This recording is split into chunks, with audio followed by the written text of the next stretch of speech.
स्वागत है दोस्तों आप सभी का आपके यूट्यूब चैनल एग्ज़ाम पैरा पर। मैं फार्मासिस्ट रॉबिन सिंह एक बार फिर से आपके लिए लेकर के आया हूँ फार्मासिस्ट पेपर जो कि BCCL का है, 2015 में कंडक्ट हुआ है। कल हम लोगों ने इस पेपर के 20 क्वेश्चन करे हैं और आज हम लोग फिर से उन 20 क्वेश्चन के आगे 20 क्वेश्चन करेंगे, यानी टोटल 40 क्वेश्चन हमारे आज के मिला करके हो जाएंगे। तो वीडियो को शुरू करेंगे और शुरू करने से पहले आप सभी लोगों से रिक्वेस्ट है कि चैनल को अगर सब्सक्राइब नहीं किया है तो चैनल को सब्सक्राइब कर लीजिए, बेल आइकन को प्रेस कर लीजिए और अगर आपको वीडियो अच्छा लगे तो चैनल को जो हमारा वीडियो है उसको लाइक करिए, अपने दोस्तों तक ज़रूर शेयर करिए। बढ़ेंगे हम लोग अपने क्वेश्चन की तरफ। देखिए क्वेश्चन नंबर 21 क्या कह रहा था कि the science of dealing with the study of benign and malignant tumor is with the studies of benign and malignant tumor is। देखिए ऐसी साइंस जो कि डील करती है जिसमें हम लोग स्टडी करते हैं बिनाइन एंड मैलिग्नेंट ट्यूमर्स का, तो उस साइंस को क्या कहा जाता है। आपके सामने 4 ऑप्शन है, इटियोलॉजी, ट्यूमरोलॉजी, रूमेटोलॉजी या ऑन्कोलॉजी। ठीक है, तो इटियोलॉजी के बारे में आपको बता दूं, काजेज़ ऑफ द डिसीजेस। जब काजेज़ ऑफ डिसीजेस पढ़ेंगे तो उसको कहेंगे इटियोलॉजी। ट्यूमरोलॉजी का मतलब ट्यूमर्स की स्टडी। ठीक है, रूमेटोलॉजी आप लोग अपना देखेंगे और ऑन्कोलॉजी की बात अगर मैं बता दूं आपको तो ऑन्कोलॉजी में है study of malignant tumour cells. ठीक है, तो हमारा जो राइट आंसर है वो ऑन्कोलॉजी होगा। ठीक है, क्या होगा जाकर के ऑन्कोलॉजी, जिसमें हम लोग benign and malignant tumour cells की स्टडी करते हैं। क्वेश्चन नंबर 22 पे चलेंगे। Deficiency of iodine causes. अगर आयोडीन की डेफिशिएंसी हो जाती है तो क्या हो सकता है, क्या हो सकता है। तो डेफिशिएंसी ऑफ आयोडीन कॉजेज़ आप बताएंगे। आपके सामने 4 ऑप्शन है, ग्वाइटर, स्टिमुलेटेड ग्रोथ, हाइपोथायरॉयडिज्म या ऑल ऑफ दीज। तो अगर आयोडीन की डिफिशियंसी हो जाती है, आपको 4 ऑप्शन दिए गए, बताना है आपको। आंसर आपका जो राइट है वो आ जाएगा ऑल ऑफ दीज। अगर डिफिशियंसी ऑफ आयोडीन है तो वहाँ पे नोट किया जाता है ग्वाइटर को भी, स्टिमुलेटेड ग्रोथ, आपकी जो ग्रोथ है बॉडी की वो भी कम हो जाएगी, और हाइपोथायरॉयडिज्म यानी थायराइड का लेवल कम हो जाएगा। ठीक है, तो ये सारी चीज़ें देखने के लिए मिलेंगी। क्वेश्चन नंबर 23 पे चलेंगे। 23 कह रहा है कि ascorbic acid is the chemical name of. Easy question है, आप लोग कर सकते हैं। एस्कॉर्बिक एसिड किसका केमिकल नेम है? विटामिन सी का। इसमें कोई बताने वाली बात ही नहीं। विटामिन ए का नाम क्या है? रेटिनॉल। विटामिन बी का नाम क्या है? विटामिन बी का नाम कुछ क्या, वो तो विटामिन बी कॉम्प्लेक्स है पूरा। और विटामिन के का नाम है फाइलोक्विनोन। इसमें एडिशनल बताने वाली चीज़ एक और है कि जो आपके फैट सॉल्युबल विटामिन है, फैट सॉल्युबल विटामिन, उसमें आपके 4 आते हैं, ए, डी, ई और के। बाकी के जो विटामिन है, विटामिन बी कॉम्प्लेक्स और विटामिन सी, ठीक है, ये आपके जो है वाटर सोल्यूबल में आएंगे जाकर के। बनेंगे 24 नंबर ऑफ क्वेश्चन पे। Which of the following is a peptide hormones. आपको बताना है इसमें से कौन सा एक पेप्टाइड हार्मोन है। इंसुलिन, एल्डोस्टेरॉन, टेस्टोस्टेरॉन या ऑल ऑफ दीज। तो the right answer is insulin. Insulin एक आपका पेप्टाइड हार्मोन्स होता है। बढ़ेंगे क्वेश्चन नंबर 25 की तरफ। देखिए क्या कह रहा है। ECG is used to detect the problems associated with heart. Which of the following serves the same function for brain? देखिए इस टाइप का क्वेश्चन मैंने आपको यही सेम क्वेश्चन करवाया है। कहने का मतलब है इस क्वेश्चन का कि ECG का इस्तेमाल हम लोग करते हैं एसोसिएट, जो जुड़ी होती हैं जुड़ी हुई प्रॉब्लम्स होती हैं किससे? हार्ट से। यानी हृदय की प्रॉब्लम्स को अगर हमें मेज़र करना है, हम लोग उसको देखते हैं कि हृदय में कौन सी मतलब क्या समस्या आ रही है, किस तरीके की दिक्कत आ रही है, तो हम लोग ECG करवाते हैं। ECG मतलब इलेक्ट्रोकार्डियोग्राम। और सेम अगर दिक्कत ब्रेन में आए तो ब्रेन के लिए कौन सी जो है जांच है, सीधी बात आप सोचो ना, ब्रेन के लिए कौन सी जांच है? EKG, EEG, EGG, EBG। The right answer is EEG and the full form of EEG इलेक्ट्रोइंसेफेलोग्राम्स। ठीक है ना, तो ये हो जाएगा EEG। EEG सेम वही काम करता है ब्रेन के लिए जो ECG करता है हार्ट के लिए। कहने का मतलब ये है। Heart beat less than 60 beats per minute is regarded as. देखिए आपसे कह रहा है कि अगर heart beat 60 beats per minute से कम हो जाए, कम हो गई, ठीक है, तो इसको हम लोग क्या टर्म करेंगे, किस टर्म से जानते हैं, फार्मेसी में किस टर्म से हम लोग इसको जानेंगे, तो बताएंगे आप ब्रेडिकार्डिया, टैकीकार्डिया, हाइपोटेंशन या हाइपरटेंशन। 4 ऑप्शन आपके सामने हैं, क्या कहेंगे, तो आप कहेंगे इसको ब्रेडिकार्डिया। ब्रेडिकार्डिया का मतलब जब हार्ट रेट जो है आपकी डाउन हो जाए, ठीक। और टैकीकार्डिया का मतलब जब हार्ट रेट बढ़ जाए, ठीक। हाइपोटेंशन का मतलब क्या होता है, जब ब्लड प्रेशर कम हो जाए। और हाइपरटेंशन का मतलब क्या होता है, जब ब्लड प्रेशर बढ़ जाए, ठीक है। हाइपर का मतलब बढ़ना, हाइपो मतलब कम होना। इस सारी चीज़ें आप लोग जानते हैं। 27 नंबर ऑफ क्वेश्चन पे चलेंगे। The branch of pharmaceutical chemistry which deals with the estimation of drug in the doses form. देखिए, किसी भी ड्रग को जब डोजेस फॉर्म में हम लोग कन्वर्ट करते हैं तो उसका एस्टिमेशन यानी उसकी नाप जोख किस तरीके से करते हैं, ठीक है। तो जिस केमिस्ट्री के अंतर्गत किसी भी डोजेस फॉर्म को बनाने के लिए जब उसका हम लोग नाप जोख करते हैं, ठीक है, कितने अमाउंट में क्या कैसे देना है किसी भी केमिकल्स को, तो उस केमिस्ट्री को क्या कहेंगे हम लोग, फिजिकल केमिस्ट्री कहेंगे, एनालिटिकल केमिस्ट्री कहेंगे, ऑर्गेनिक केमिस्ट्री कहेंगे या मेडिसिनल केमिस्ट्री कहेंगे। मेडिसिनल केमिस्ट्री का मतलब हो गया उसके अंदर हम लोग जो थेरापेटिक्स केमिकल है उसका जो स्टडी है वो करेंगे। ऑर्गेनिक का मतलब कार्बनिक, और इनऑर्गेनिक का मतलब अकार्बनिक, और फिजिकल का मतलब, फिजिकल तो आप जान ही रहे हैं, फिजिकल का मतलब भौतिक जो केमिस्ट्री है, भौतिक रसायन। एनालिटिकल केमिस्ट्री का इस्तेमाल हम लोग करेंगे। एनालिटिकल का मतलब एनालिसिस, इस तरीके से आप लोग याद कर लीजिए, एनालिसिस, एनालिटिकल केमिस्ट्री का इस्तेमाल होता है जा करके जब किसी भी डोज को हम लोग प्रिपेयर करते हैं, ठीक है, किसी भी मेडिकामेंट के लिए। फिर क्वेश्चन नंबर 28 पे चलेंगे। The discipline which deals with the effect of the drug on the body is.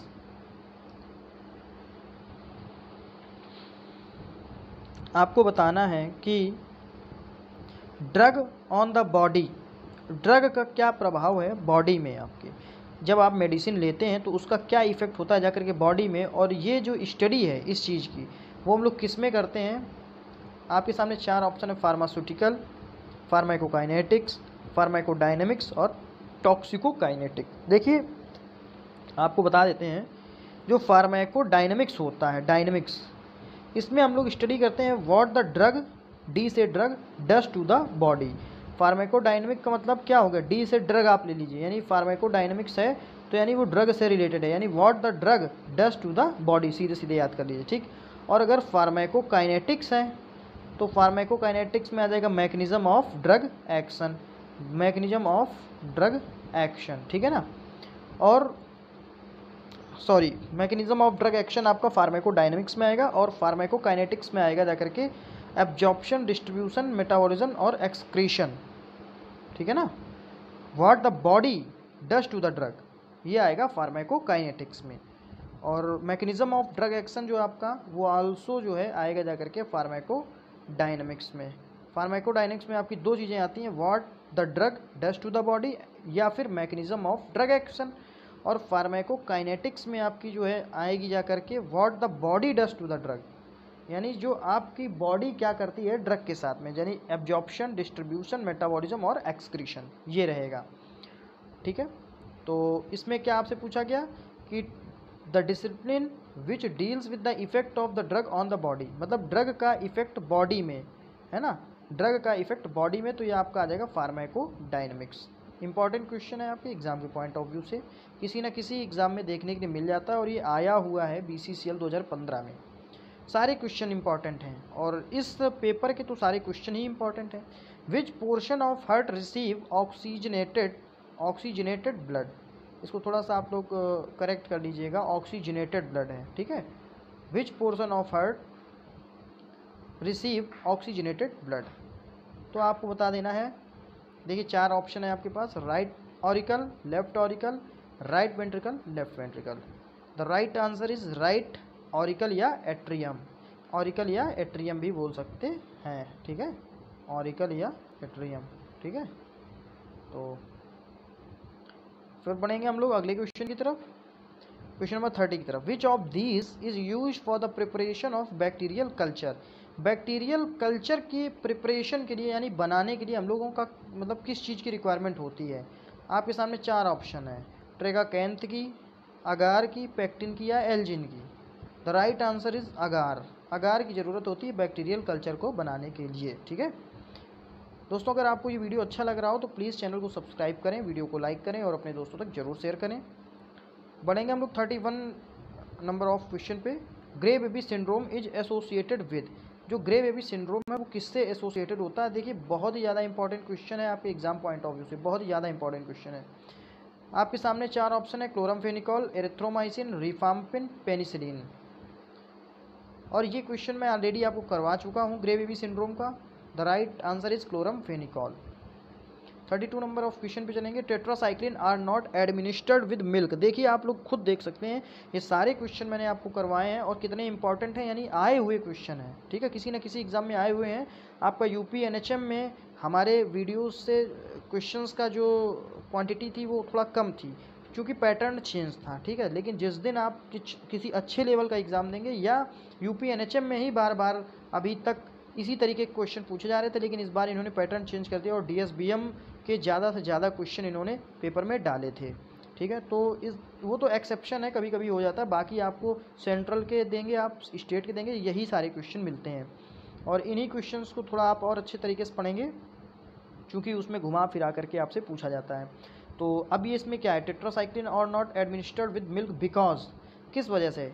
Toxicity is increase, activity is destroyed, insoluble chelate is formed. तो क्या कारण होता है? The right answer is insoluble chelates is formed. ऐसा chelate बन जाता है जो इनसॉल्युबल हो जाता है और वो बॉडी में टॉक्सिसिटी कर सकता है, बट आप you can not tick the toxicity is increase. इसको आप नहीं करेंगे कि टॉक्सिसिटी इंक्रीज कर देंगे।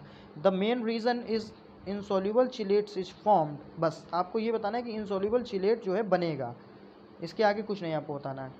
33 नंबर ऑफ क्वेश्चन पे चलेंगे। Main side effect of thiazide diuretics.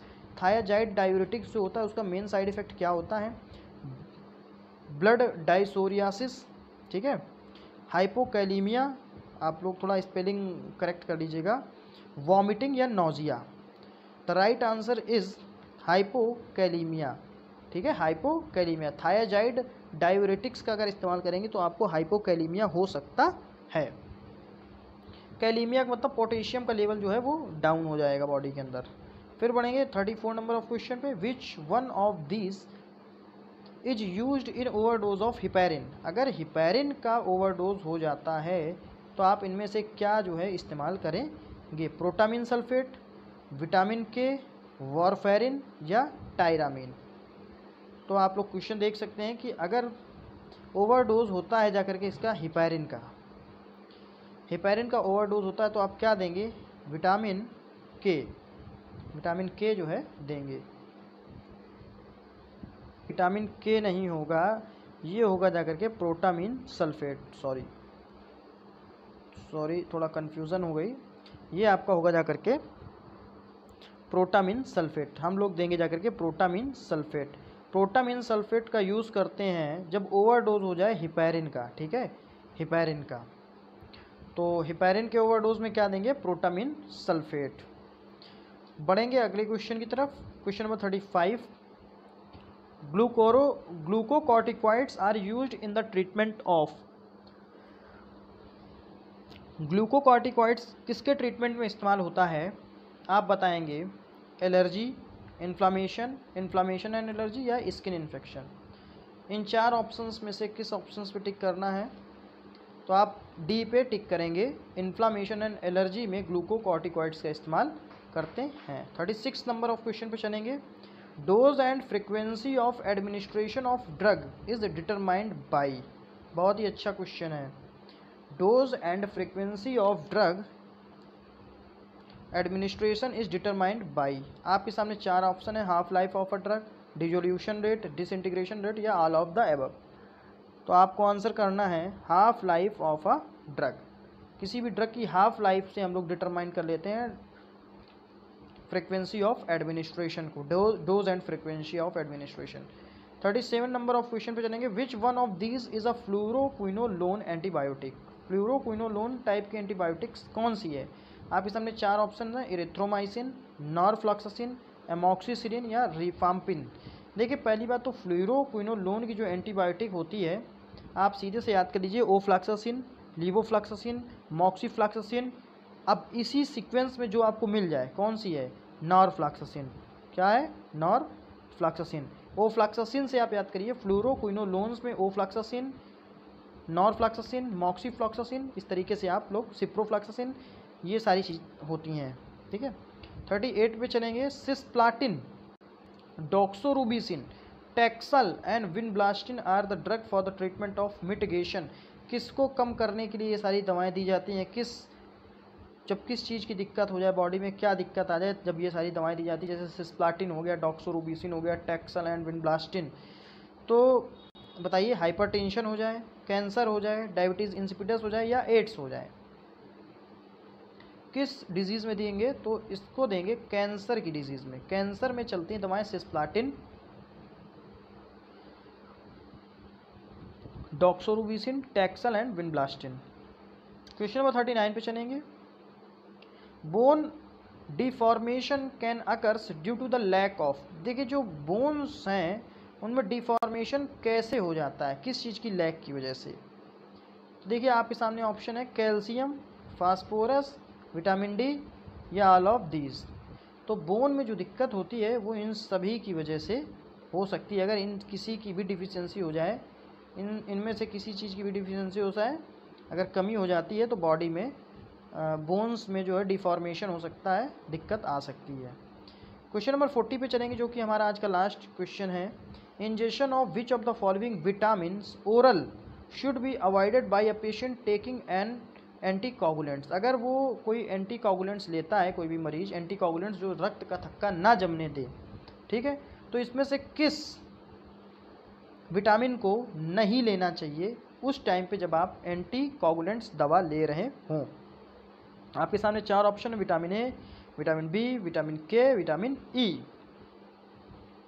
तो आप सभी लोग जानते हैं कि रक्त का थक्का जमाने के लिए जो विटामिन चाहिए होता है वो होता है विटामिन के। अब आप ये बताइए, अगर आप एक तरफ से रक्त का थक्का जमाने वाला विटामिन ले रहे हैं और एक तरफ से ऐसी दवा ले रहे हैं जो रक्त का थक्का ना जमने दे, तो क्या कुछ आगे बॉडी में रिएक्शन हो पाएगी क्या? ये हो सकता है हार्मफुल हो जाए बॉडी के लिए, ठीक है, टॉक्सिक हो जाएगा, ठीक है ना। तो इसी वजह से जब आप एंटीकोगुलेंट्स ले रहे हों, कोई भी पेशेंट एंटीकोगुलेंट्स ले रहा होता है, तो उसे विटामिन के ना लेने की सलाह दी जाती है। दोस्तों, ये थे हमारे आज के 20 क्वेश्चन। अगले 20 क्वेश्चन के लिए हम लोग कल का वेट करेंगे और हमारे अगले 20 क्वेश्चन कल आएंगे। तो अगर आपको ये क्वेश्चन अच्छे लगे तो प्लीज़ चैनल को सब्सक्राइब करें, वीडियो को लाइक करें और अपने दोस्तों तक जरूर शेयर करें। Thanks for watching the video. Thank you so much.